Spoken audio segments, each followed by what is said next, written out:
Sir ఇప్పుడు రాజకీయ కోణంగా చూసుకుంటే వైఎస్ఆర్సీపీ వాళ్ళు ఏంటి అంటే ఇప్పుడు పవన్ కళ్యాణ్ గారు తాలూకు అని చెప్పేసి ఇట్లా చేశారు.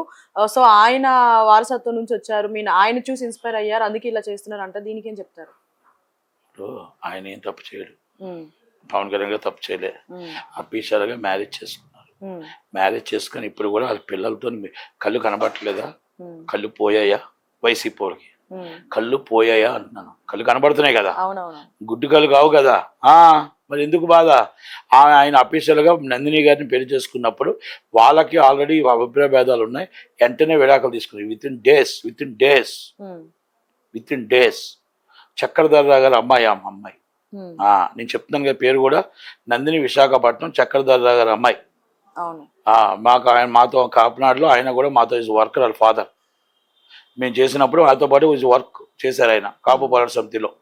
కనుక వాళ్ళు మంచి కుటుంబం, చాలా మంచి వాళ్ళు మంచి వాళ్ళే, వీళ్ళు మంచి వాళ్ళే. పెద్దలు అరేంజ్ చేసిన మ్యారేజ్ అది.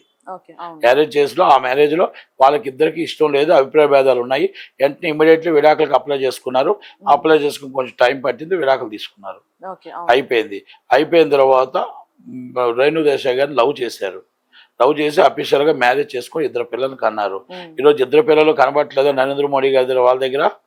అఫీషియల్గా వాళ్ళకి రేపు ఉదయం రోడ్డు మీదకి రావద్దు, మనకి ఏదో చిన్న అభిప్రాయ భేదాలు వచ్చాయి, ఆ అభిప్రాయ భేదాల్లోని ఒకే రిలేషన్షిప్లో మనందరం దూరంగా ఉందాం, ఇండివిజువాలిటీ వద్దు, మనకి మన గొడవలు తెచ్చుకోవద్దు, ఈజ్ అ ఫ్యామిలీ ఫ్రెండ్స్ అనుకొని వాళ్ళు విడాకులు తీసుకుని అఫీషియల్గా ఇంకొక అమ్మాయిని మ్యారేజ్ చేసుకున్నారు. వాళ్ళకి 2 పిల్లలు. అంతే కదా, తప్పు ఎక్కడుంది? మ్యారేజ్ అఫీషియల్గా తీసుకున్నారు, విడాకులు తీసుకొని ఆమె ఆల్రెడీ వాళ్ళ పిల్లల బాధ్యత, వాళ్ళ బాధ్యత, అందరి బాధ్యత ఆయన చూసుకుంటున్నాడు. ఆయన రోడ్డు మీద పడలేదు కదా, మీలాగా ఇల్లీగల్ కాంట్రాక్ట్లు పెట్టలేదు కదా, అయితే నారీ నడుమురారి చేయలేదు కదా. మరి అరగంట రమ్మని చెప్పలేదు కదా రాంబాబు గారి లాగా. అవన్ శ్రీనివాసరావు గంట వచ్చి వెళ్ళిపో అని చెప్పలేదు కదా. అనంతబాబులో న్యూడ్ ఫోటోస్ దిగమని చెప్పలేదు కదా. పవన్ కళ్యాణ్ గారికి వాళ్ళకి వ్యత్యాసం ఏంటి? అది ఆడపిల్లల్ని గౌరవించలేని పార్టీ ఏది ఉందంటే వైసీపీ. ఆడపిల్లల్ని మొత్తం టోటల్గా ఒక చెల్లుల్ని గౌరవించలేని పార్టీ, చెల్లుల్ని తల్లిని గౌరవించలేని పార్టీ వైసీపీ పార్టీ. కనుక చెల్లుల్ని మొత్తం పైడ ఆర్టిస్ట్ డబ్బులు ఇచ్చి తిట్టించిన పార్టీ వైసీపీ పార్టీ. చెల్లులంటే విలువ తెలియదు, చెల్లులంటే వలస వచ్చిన చెల్లులకి విలువ తెలియదు, ఆడపడుచులకి విలువ తెలియదు. కనుక ఆయనకి అన్ని విలువలు తెలుసు, అన్ని వాల్యూస్ తెలుసు. అందుకే ఎవరిని ఎక్కడ కూడా ఏ రోజు పల్లెత్తి మాట ఏ ఒక్క ఫ్యామిలీని కూడా మాట్లాడు కూడా. ఎదుటి వాళ్ళ కోసం, లేడీస్ కోసం బాధపడతారని మాట కూడా మాట్లాడు.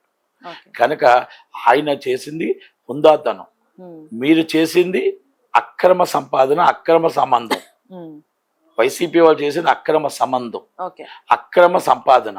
ఆయనకి అక్రమ సంపాదన లేదు, అక్రమ సంబంధాలు లేవు. ఇది గుర్తుపెట్టుకోవాలా. 4వ భార్యగా జగన్మోహన్ రెడ్డి గారిని రమ్మన్నారు. ఆయన మరి వస్తానన్నాడో రాలేదో తెలియదు, కానీ రాకుండానే గవర్నమెంట్ పడిపోయింది. నాకు వద్దు పెళ్ళి అనుకుని వెళ్ళిపోయాడు ఆయన.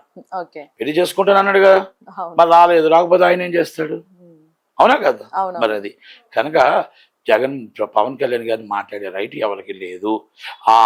ఆ పేరు ఎత్తడానికి కూడా వీళ్ళకి లేదు. ఆయన కాలు గోటుకు కూడా పనికిరారు వీళ్ళంతా. ఆయన హుందాతనానికి దానికి కాలు గోటుకు కూడా పనికిరారు. Jani master is one of the member, not only Janasena. జనసేనకి కొన్ని కోట్ల మంది ఉన్న దాంట్లో ఒకరైనా, అంతే తప్ప దాన్ని పార్టీకి తీసుకొచ్చి పార్టీ ఏం చేసింది? ఎప్పుడైతే అభియోగం వచ్చిందో క్రమశిక్షణ తీసి పక్కన పెట్టింది. అలాగే డాన్స్ యూనియన్ నుంచి కూడా పక్కన పెట్టారు. ఇది రైట్, అది అంతే.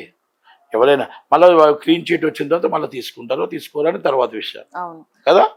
ఇవన్నీ కూడా మనం మాట్లాడేటప్పుడు నాలుగు అడ్డు ఉండదు, మన ఇష్టం వచ్చిన మాట్లాడుతాం. ఇందాక నేను ఒక మాట చెప్తున్నానమ్మా, నువ్వు ఆడపిల్లవే కదా తల్లి.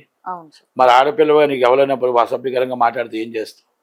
లాగపెట్టి కొడతా, అంతే కదా.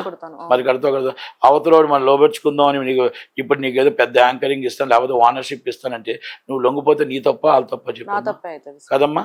మరి ఆమె తప్ప కదా. మరి ఇప్పుడు నువ్వు ఈ రోజు ఇంత దాకా 6,50,000 కార్డు ఎందుకు కట్టే రిలేషన్షిప్ లేకుండా, నీకు మన డాన్స్ అసిస్టెంట్ గా కార్డు ఎందుకు కట్టే రిలేషన్షిప్ లేకుండా, ఆయన ప్రయోజనాలు పొంది కాదమ్మా. అది కరెక్ట్ కాదు కదా. నేను ఆల్రెడీ నాకు ఆడపిల్ల ఉంది. కనుక నేను ఏమంటానంటే ఆడపిల్లలందరికీ కూడా మన జాగ్రత్తలో మనం ఉండండి. మృగాల్లాగా ఉన్నారు. మనం పని చేసుకునే బతకొచ్చు, మన నిజాయితీతో మనం ఎలాగైనా బతకొచ్చు. దయచేసి మనం ఈరోజు రాత్రి అందరం ఎక్కుతాం అని చెప్పి మనం తప్పు చేసి మళ్ళీ ఎదుటి వాళ్ళు మనం తప్పు చూపించొద్దు అని అంటున్నాం. ఇది ఇది అన్నీ మన చేతుల్లో ఉన్నాయి, మా ఆయుధాలు మన చేతుల్లో, మన పవర్ ఉంది. మన చేతుల్లో పవర్ని వదిలేసి మనం ఎక్కడో ఏదో ఒక వీక్నెస్ దొరికిపోయి ఈరోజు మళ్ళీ అభియోగం చేయకూడదు, కరెక్ట్ కాదు. ఇది మన ఇండస్ట్రీ అందరి మీద పడుతుంది అని ఒక్కటి మాత్రం నేను వినిపిస్తున్నాను. అది